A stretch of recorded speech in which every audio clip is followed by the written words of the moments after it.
이동평균선은 누구나 한 번쯤은 다 사용을 해봤을 정도로 가장 근본 있고 많은 사람들이 사용하는 지표 중 하나입니다. 실제로 이평선에서 파생된 유명한 매매 기법들도 많고 대중적인 지표이기 때문에 그만큼 시장에서 유의미한 지지 저항선의 역할을 하기도 해요. 근데 만약 저희가 기존에 알고 있던 이동평균선보다 한층 더 효과적인 지표가 있다면 어떨까요? 오늘 영상에서는 그 지표가 어떤 건지, 그리고 그 지표를 실제 매매에서는 어떻게 사용해야 되는지 알아보겠습니다. 시장에는 다양한 종류의 이동평균선이 있는데 가장 대중적으로 사용되는 건 지수 이동평균선인 EMA입니다. 일반적으로 EMA는 가격의 상하단에 위치하면서 추세를 식별하는 데 도움을 주는데, 가격이 EMA를 상향 돌파하면 상승 추세의 시작점으로 매수의 근거가 되고, 가격이 EMA를 하향 돌파하면 하락 추세의 시작점으로 매도의 근거가 됩니다. 그렇지만 이렇게 좋아 보이는 이동평균선에도 치명적인 단점이 하나 있는데요. 그건 바로 이동평균선이 항상 추세보다 한 템포 느리게 움직인다는 겁니다. 느리게 움직이는 지표를 참고할 때 가장 큰 문제는 시장의 추세가 한 방향으로 영원히 지속되는 게 아니기 때문에 자칫하다 진입 타이밍을 놓칠 수도 있다는 거예요. 예를 들어 이런 식으로 차트에 지지라인이 있었는데 가격이 급락하면서 지지선을 하향 돌파한 상황이라고 가정해 보겠습니다. 지지라인 같은 경우는 한번 뚫리게 되면 다음에는 저항라인이 되니까 이제 이 구간은 지지라인이 아니라 저항라인이 되겠죠. 만약 이후에 가격이 다시 반등하고 저항라인에 닿게 되면 매물대가 한 번에 뚫리지는 않을 거라고 보고 숏포지션을 잡아도 괜찮은 상황입니다. 다만 그래도 저항대 하나만 보고 매매를 하기에는 좀 불안하니까 이평선도 함께 참고를 해주면서 가격이 이평선 아래로 떨어졌을 때 확신을 갖고 숏포지션에 진입하면 좋을 것 같아요. 손절 라인을 전고점으로 잡고 이전의 지지 구간을 목표가로 설정하면 대충 손익비가 1대 1.5 정도 되겠네요.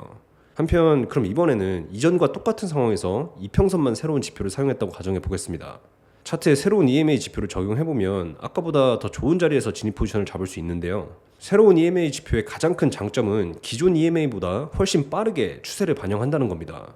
이 새로운 EMA 지표의 이름은 제로 렉 익스포텐셜 무빙 어버리지, 한국말로는 제로 렉 지수 이동평균인데, 트레이딩뷰의 지표 탭에서 제로 렉을 입력한 다음 제로 렉 EMA 바이 키반, 이 지표를 선택하시면 돼요. 실제 매매를 할 때는 총 3개의 이평선이 필요하기 때문에 지표 추가도 총 3번을 해주시면 됩니다. 첫 번째 이평선의 길이는 21선으로 변경을 해주시고요. 색깔 같은 경우는 기호에 맞게 그냥 선택을 해주시면 됩니다. 마찬가지로 두 번째 이평선은 길이를 40일로 변경한 뒤에 색깔을 보기 편한 걸로 바꿔주시고, 세 번째 이평선은 길이를 60일로 변경한 뒤에 색깔을 바꿔주시면 돼요. 이 제로 EMA는 실제 매매를 할 때 시장의 추세를 판단하고 매수 매도 시에 진입 타점을 잡는 데 사용됩니다. 먼저 롱 포지션의 진입 조건을 보면 이런 식으로 이평선들이 정배열 상태로 정렬되면서 시장이 상승 추세로 흘러가야 됩니다. 그 다음에는 가격이 41선에서 지지를 받으면서 61선에는 절대 닿지 않아야 돼요. 가격이 41선에서 지지를 받는지 확인하기 위해서는 적어도 캔들이 2개 이상 21선 아래에서 종가 마감을 했다던가, 그 외에도 캔들의 모양이 아래 꼬리를 그릴 때, 혹은 더 낮은 시간 프레임에서 W 패턴 같이 상승 패턴이 나올 때 더 지지받을 확률이 높다고 판단합니다.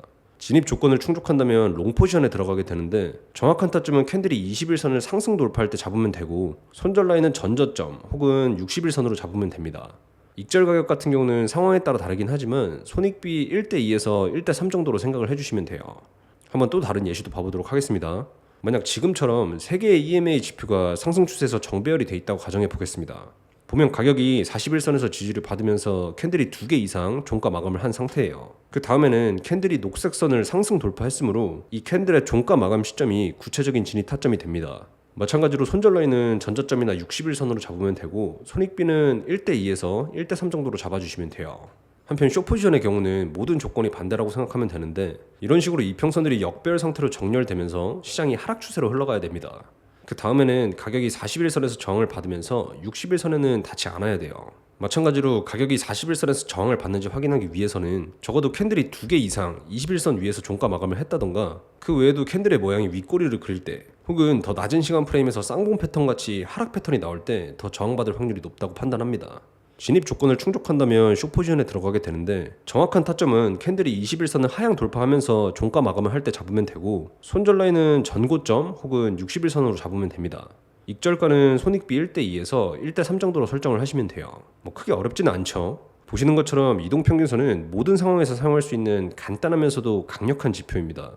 오늘 말씀드린 새로운 EMA 지표를 사용한다면 이평선 매매를 할 때 좀 더 빨리 진입 타점을 잡을 수도 있고, 이동평균선 외에도 매물대나 추세선, CCI 같은 다른 지표들을 함께 참고해 준다면 타점의 신뢰도 또한 훨씬 정확해질 수 있습니다.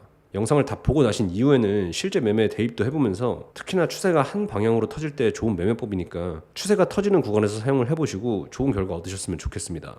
그럼 오늘 영상은 이 정도에서 마치도록 하고요. 다음 영상에서는 더 좋은 내용으로 찾아뵙도록 하겠습니다. 시청해주셔서 감사합니다.